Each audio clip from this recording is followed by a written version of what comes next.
요리절 양으로 오신 예수님이 아세살 양으로 십자가에 지시고 승리하심으로 말미암아 산자와 존자의 하나님이 되셨습니다.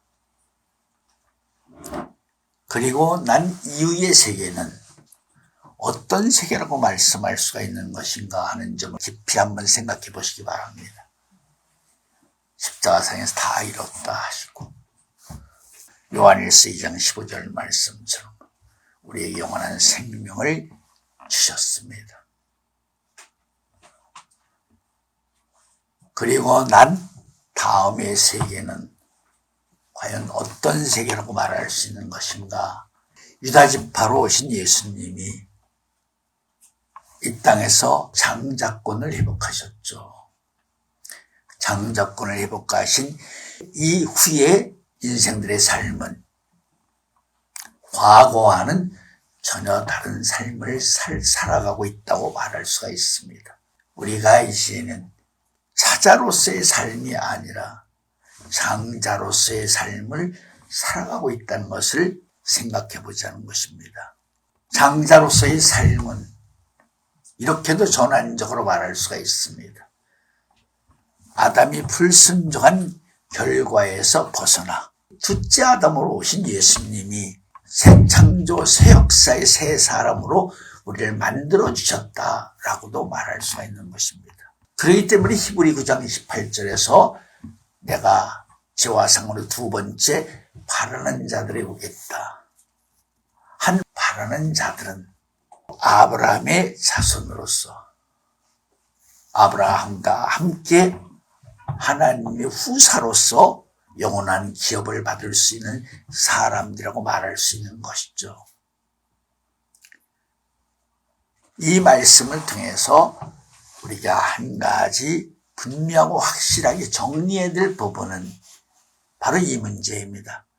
아담이 불순종 안에서 선악나무 열매를 따먹지 않고 생명나무 열매를 따먹었다면 고난의 주가 아니신 예수님이 영광의 주로 이 땅에 오실 수가 있었다는 것이죠.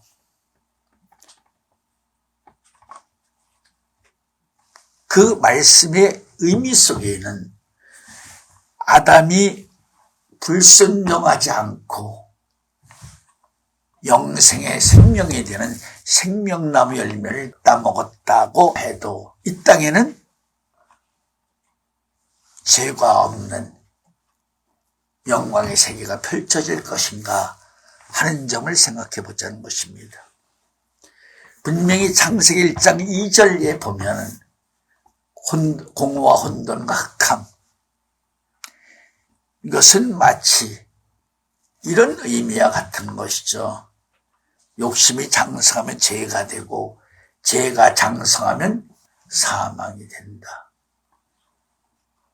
혼돈과 공허와 흑암, 궁창의 세계에도 죄가 존재할 수 있는 원리적인 근본이 이루어져 있다는 것을 말하고 있는 것입니다. 이 말씀을 하는 저희는 아담의 승리로서 구속사의 세계가 완성되는 것이 아니라 궁창의 세계를 창조 본연의 세계로 회복을 시키기 위해서는 궁창의 세계에 있는 온전치 못한 불선자들을 이길 수 있는 상대적인 존재 역사가 이 땅에서도 필연적으로 진행되어야 한다는 것이죠. 필연적으로 그런 역사가 진행된다면 철학적인 죄에 영속된 그들이 이 땅에 당연히 역사하게 되어 있죠. 여러분들이 알다시피 택한 자들을 삼기 위해서 마귀가 우는 사자가 되어 라는 말씀이 있죠. 다시 말하면 아담과 하와가 이긴 자로서 신랑 신부의 영광의 보좌를 앉는 입장이 된다 할지라도 이 땅에는 뭐가 존재하게 마련이다? 죄가 존재하게 마련이다. 가인과 아벨, 에서와 야곱, 이런 역사의 세계의 면면을 자세히 살펴보면 우리가 살고 있는 현실적인 이 세계가, 구속사의 세계가 어떤 방향으로, 어떤 물결에 의해서 흘러가고 있는가를 우리가 분명히 알 수 있다는 것입니다. 우리가 언뜻 생각하면 그런 생각을 꼭 가질 수가 있어요. 아담이 생명나무 열매를 따먹었다면 이 땅에는 죄가 없을 수 있는 것이 아니냐. 하나님 아담이 선악나무를 따먹을 때 간섭해서 따먹지 말라고 했다면 이 땅에 죄가 존재하지 않는 것이 아니냐. 존재할 수 없지 않느냐. 왜 하나님은 그렇게 못하셨을까? 어린 신앙의 입장으로서 그런 점도 생각할 수가 있습니다. 그렇다고 해서 아담이 선악나무 열매를 따먹지 않고 궁극적으로 생명나무 열매를 따먹었다고 해서 이 땅에 죄가 없는 세상이 되느냐? 그렇지 않습니다. 분명히 이 땅에 죄도 존재할 수가 있죠. 궁창의 세계에는 죄가 이미 존재하고 있었죠. 존재하고 있었기 때문에 창세기 3장 15절 말씀을 보면 뱀을 저주하고 있는 그 저주의 말씀의 영적인 의미 속에는 들짐승 중에서 가장 간교한 뱀을 조종하고 있는 사단을 저주한 말씀이 된다. 그 말의 의미는 이미 죄의 실존적인 존재가 궁창의 세계에 존재하고 있었죠. 창세기 1장 2절에는 아직 죄의 존재가 나타나지 않는 상태죠.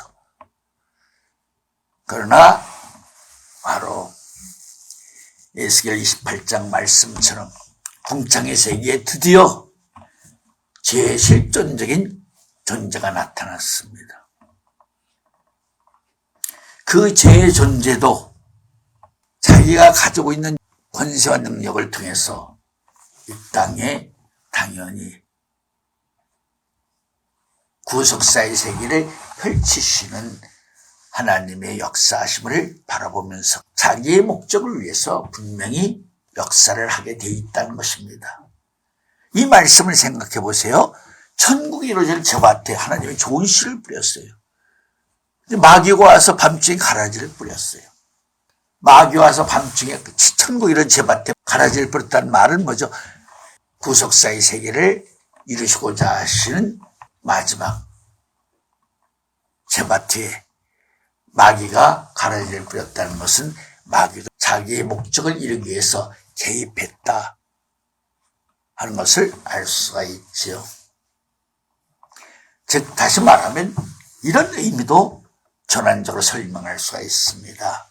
에덴 동산에서 들짐승의 강교한 뱀이 실패를 했다면 아담이 바로 생명으로서 거래될, 메시아로서 거래될 3일 길을 걷는 데는 크게 지장을 받지 않았을 것입니다.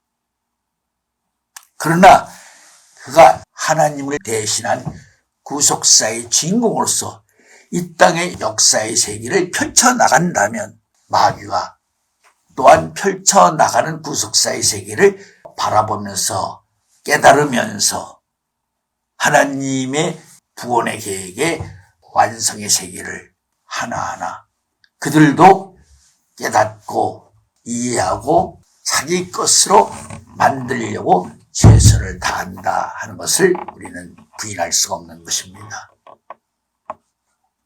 좀 말씀이 무거운 면이 있습니다만은 잘 이해해 주시기 바랍니다. 바꿔 말하면 아담이 불순종하지 않고 책임전정함으로써 아담이 뭐가 되는 것이죠? 아담이 의의 후사가 되면서 아브라함이 받았던 의미처럼 뭐가 되는 것이죠? 인류의 조상이 되고 믿음의 조상이 되고 모든 것의 조상이 될 수 있는 대상이 되는 것입니다. 그렇게 된다면 사람들이 아까 말한 것처럼 죄가 이 땅에 침범할 수 없는 것이 아니냐 그렇게 생각할 수 있는 여지도 어린 신앙 입장에서는 있다는 것입니다. 아담의 불순종으로 한 사람의 죄로 말미암아 죄가 사망이 와 이 땅에서 왕노릇했는데 아담이 죄를 짓지 않았다면 이 땅에 죄가 없었을 것이 아니냐, 그렇게 말하는 신학자들도 있습니다. 그러나 그것은 잘못된 것입니다. 왜 잘못되었느냐 하면 이미 아까 언급한 것처럼 죄의 존재가 실존적인 인물이 공창에 등장해 나타나 있습니다. 아담의 가정을 파괴하기 위해서 들짐승 중에서 가장 강조한 뱀을 침투시켰던 그가 하늘의 발등상이 되는 이 땅에 가라지를 뿌린 이치처럼 이 땅을 팔아만 보고 있지 않죠. 당연히 이 땅에 침투하게 되어 있습니다. 이삭이 40세에 장가를 둬 60세까지 아이를 낳지 못했죠. 이삭은 성령의 약속의 자녀입니다. 그가 기도함으로써 제밭에 두 씨를 다 받았어요. 좋은 씨와 나쁜 씨를. 이 말씀의 배경을 우리가 영적으로 깊이 헤아려 본다면 하나님의 구속사의 청사진 속에는 당연히 빛의 역사만 있는 것이 아니라 어둠의 역사도 분명히 있었다. 구약으로 말하면 어둠이 장자로 이 땅에 등장했죠. 빛의 자녀들이 차자로 등장을 했고, 장자는 차자의 입의 능력을 가지고 있죠. 그렇기 때문에 어둠의 역사가 더 강렬할 수가 있었다는 것이죠. 그러나 예수님이 오셔서 그걸 바로 잡아먹었어요. 예수님 이후에는 이제 뭐가 정상적인 궤도에 빛의 자녀들이 진입을 했다. 그런다고 해서 예수님이 다 이루고 예수님이 바로 잡았다고 해서 요한 3장에 있는 말씀처럼 마귀를 멸하셔서 마귀의 머리를 징치하셨다고 해서 죄가 하나님의 택한 백성들을 이게 가만히 있습니까? 도전하지 않고? 아니죠. 무섭게 지금도 역사하고 있죠. 해를 입은 여인과 붉은 용의 싸움이 분명히 계속 12장 1절 3절에 나와 있죠.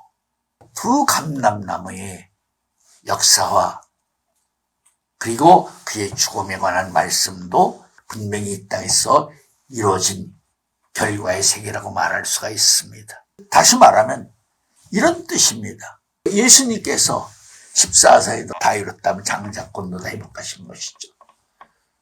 모든 것을 다 이루시고 구속사의 세계를 정상적인 궤도에 올려놓았는데, 올려놓아진 정상적인 구속사의 세계 속에서 왜 지금도 마지막 때까지 빛과 어둠의 세계는 계속적으로 투쟁적인 싸움팔이 되고 있는가 라는 점을 잘 생각하면서 이 말씀을 잘 이해를 해 주기를 바라는 것입니다.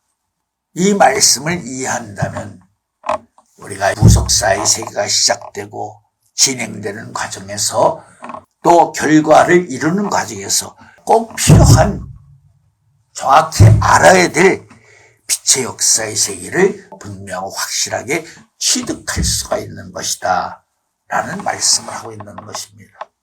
단순히 생각하면 아담이 승리했다면 죄가 이 땅에 당연히 침범할 수 없는 것이 아니냐. 한 사람의 죄로 말미암아 사망이 왕노릇했다면, 아담이 죄를 가지고 오지 않았다면 이 땅엔 죄가 존재할 수 없었던 것이 아니냐. 그렇게 말할 수가 있다는 것입니다. 생각할 수가 있다는 것입니다. 그러나 아담의 지구에 혼자 삽니까? 생육번성 충만이라는 말씀처럼 하늘의 발등상의 지구에는 많은 아담의 자손들이 지금까지 900억이 왔다, 1천억이 왔다, 그렇게 말하고 있는 이때에 그들이 아담처럼 들짐승 강교한 예뱀을 이길 수 있는 믿음을 가지고 있는 사람들이냐 하면 그렇지도 않죠. 그리고 여러분들이 알아야 돼. 천국이 이루어질 제밭에 마귀가 가라지를 들었단 말은 쌍태의 아픔의 의미도 있는 것이에요. 여자의 자궁에 마귀들도 사단도 자기의 씨를 뿌릴 수 있다 하는 의미가 되는 것입니다. 그렇기 때문에 당연히 이 땅에는 좋은 씨만 있는 것이 아니라 나쁜 씨도 등장할 수 있는 것이다. 그것이 뭐예요? 창조 본연의 구속사의 청사진하는 것이죠. 그런 의미에서 히브리 9장 28절을 생각해 보자는 거죠. 두 번째, 죄와 상관없이 자기를 바라는 자들에게 오신다. 여기서 말한 첫 번째는 초림을 말하는 것이고 두 번째는 재림을 말하는 것이죠. 구속사의 세계를 완성하시는 마당에 있어서도 뭐가 있다는 거죠? 죄인들이 더 많다는 거죠. 이 부분을 잘 이해를 해달라는 거죠. 예수님이 모든 것을 바로 삼아놨어요. 그러면 재림 때, 재림의 마당, 구속사의 세계 완성하는 그 마당에서는 누가 더 많아야 돼요? 당연히 논리적으로, 이성적으로 말하면 누가 더, 의인들이 더 많아야 돼요. 그렇잖아요? 의인들이 더 많아야지. 고열의 피로 제사함을 받게 해주셨죠. 어떤 죄도 참되게 진실되게 회개하면 다 제사함을 받게 되어 있어요. 그런 고열의 능력, 고열의 피 우리에게 주셨죠. 죄를 사함받을 수 있는 모든 조건이 우리에게 유리해졌습니다. 그런데 왜 구속사의 세계가 완성되는 마지막 마당에서 베드로전서 4장 17절 한번 읽어봐. 베드로전서 4장 17절 말씀, 신약 381페이지. 하나님 집에서 심판을 시작할 때가 되었나니 만일 우리에게 먼저 하면 하나님의 복음을 순종치 아니하는 자들이 그 마지막이 어떠하며 또 의인이 겨우 구원을 얻으면 경건치 아니한 자와 죄인이 어디 서리요. 분명히 마지막 구속사가 완성되는 새 창조 새 역사의 중심에는 누가 더 많다는 거 한마디로 얘기하면 의인이 적고 죄인이 더 많다는 거죠. 이 부분을 우리가 자세히 보자는 것입니다. 우리가 이성적으로 생각을 해봐요. 예수님이 오셔서 바로 잡으셨어요. 정상적으로. 육신의 자녀들이 장자였는데 하나님의 자녀들을 장자로 바꿔놨어요. 주님이 십자가 사역을 통해서 얼마나 좋은 조건을 주셨어요. 우리에게 죄를 회개받을 수 있는 보혈의 능력을 주시고 또 말씀을 통해서 우리가 믿음으로 의롭다 하는 의인이 될 수 있는 길을 주시고 정말 신령한 하늘의 복과 땅의 이름 원천의 축복을 한량없이 부어주셨어요. 그런데 왜 마지막 마당에 의인이 겨우 구원을 받는 그런 입장이 되었을까? 이 점을 우리가 최종적으로 생각해 보라는 의미에서 지금까지 이모저모를 말씀해 드린 거예요. 우리가 쉽게 생각할 수도 있지만 하다 보면 점점 어려운 궁지에 미궁에 빠진 것 같은 그런 말씀일 수도 있어요. 계시록 7장에 보면 14만 4천의 인천받는 수가 나오죠. 신천지 이만희는 그 말씀을 표면적으로 생각을 하죠. 표면적으로 생각한다는 말을 유다서에서는 본능적으로 행한다 그런 소리죠. 성경이 이런 말씀이니까 내가 12사도 그저 세우고 12지파 세우고 14만 사람을 인쳐서 내가 이 땅에서 내가 구속사의 세계를 완성해 보겠다. 그런 역사 저희를 가지고 그렇게 하는 것이죠. 이 말씀을 한번 기억해 보세요. 다 여러분들이 잘 아는 구절이죠. 마태오 5장 17. 내가 율법을 폐하라는 것이 아니라 완전하게 이루러 오셨다. 이 말씀을 우리가 깊이 공부해 보면 구속사의 세계를 이루려면 뭐예요? 구속사의 세계가 이루어질 수 있는 완전한 말씀, 이 땅에 나타나야 돼요. 구속사의 세계를 완성하기 위해서는 구속사의 세계에 관계된 완전한 말씀이 이 땅에 밝히 드러나야 증거가 되어야 증거된 말씀을 통해서 구속사의 세계가 이루어진다라고 말할 수 있다는 것입니다. 그 구속사의 세계를 말씀을 한다는 말은 이런 뜻이죠. 지금까지 성경 속에 인봉되어 있던 말씀, 감췄던 말씀, 또 드러나지 못했던 말씀, 한 홀도, 한 말씀도 빠뜨리지 않고 완전 무효한 말씀으로 이 땅의 구속사의 청사진을 밝히 증거하는 말씀이 나타나야 된다는 것이죠. 이 말씀의 의미는 그러한 완전한 구속사의 말씀을 증거하는 자만이, 그 말씀을 가진 자만이 구속사의 세계를 완성할 수 있는 구속사의 주인이 될 수 있다 하는 것을 말씀하고 있는 것입니다. 한마디로 말하면 신천지 이만희는 12사도, 12지파 세우고 12사도 세우고 14만 4천 인치는 데에는 본능적으로 표면적으로 하는 일은 그가 성공했다고 말할 수도 있어요. 12사도 세우고 12지파 세우고 14만 4천 인쳤다고 하니까. 그러나 그는 뭐를 가지고 있지 못해요? 구속사의 말씀을 가지고 있지 못해요. 구속사의 말씀을 가지고 있다면 하지 않죠. 할 수도 없고. 여러분들이 알다시피 여호수아가 안식을 주었더라면 그 후에 더 이상 안식에 드릴 자리가 없죠. 안식수가 다 채워졌기 때문에. 그러나 여호수아가 안식을 채우지 못했기 때문에 그 후에 사람들이 그래서 채우지 못한 안식에 다시 들어갈 수 있는 때가 있는 것이죠. 마찬가지예요. 본방 백성들이 죄를 짓는 것은 본방이 아닌 다른 족속들이 인침을 받기 위해서 그들이 더러 죄를 짓졌다 하는 말씀이 로마서 11장에 정확하게 기록된 말씀이에요. 이 말씀을 한 저희는 마지막 때에 어떤 한 사람이 14만 4천을 인치는 것이 아니라 이미 구속사의 세계를 시작할 때부터 인침의 역사는 시작되었다는 것이죠. 자, 순교자의 수의 첫 순교자가 누구예요?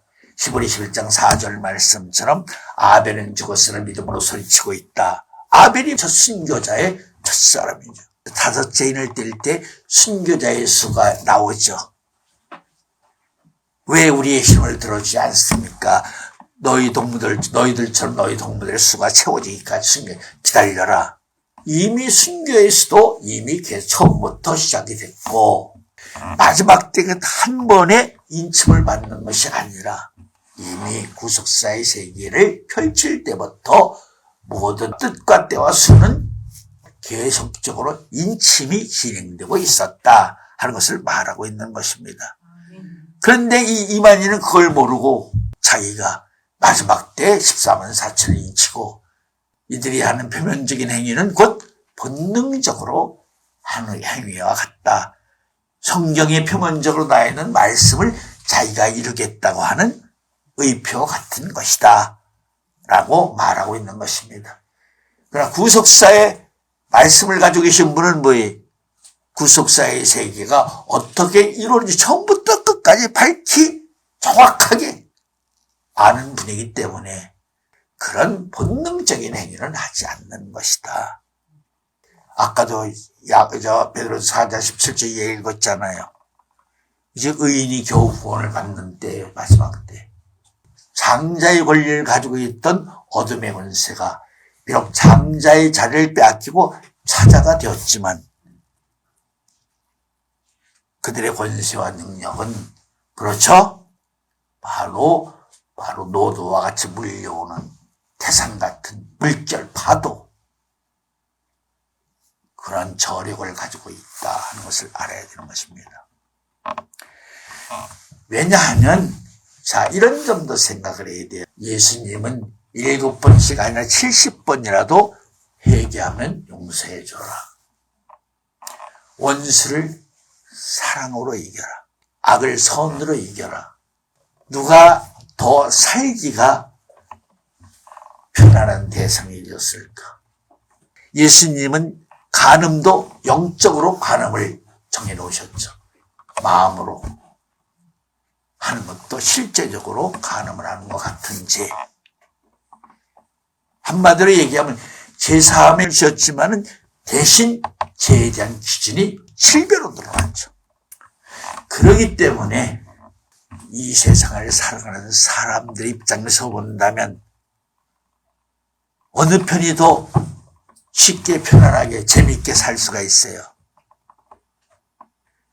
예수님이 말씀하신 그 빛의 세계에서는 살아간다는 것이 쉽지 않죠. 내가 금강산에 가서 세심하게 살핀 게 있어야 하나. 무급수에는 플랭크톤도 살지 못해요. 무급수에 플랭크톤이 존재하면 물고기가 살 수가 있어요. 그 많은 계곡의 그 옥수 같은 참 맑은 물속에 진짜 물방개 하나 없어요. 무급수에는 생명체가 물고기가 존재할 수 없다는 거죠. 이 말의 의미는 뭐예요? 의인은 무급수 같은데 무급수처럼 살아야 되는데 살기가 쉽지 않지. 그러니까 사람들이 다 살기 좋은 곳으로 빠질 수밖에 없다 하는 것이죠. 이해가 되나요? 그러니까 의인은 점점 줄어들고 죄인이 점점 많아지고 죄인이 많아지다 보면 또 악인이 점점 또 생기고 필연적이죠 뭐. 그러나 이 점을 알아야 돼요. 우리가 말하는 의인들은 첫째 부활로 이루어지는 의인이지만 또 생명의 부활로 구원받는 사람들도 있다는 것을 생각하셔야 돼요. 생명의 부활로 구원받는 사람들도 많이 있다. 그러나 생명의 부활로 구원받는 사람들은 의인의 부활로 구원받는 사람들이 그들을 받들겨 섬기라고 하는 히브리 1장 14절 말씀처럼 천사들이라는 거죠.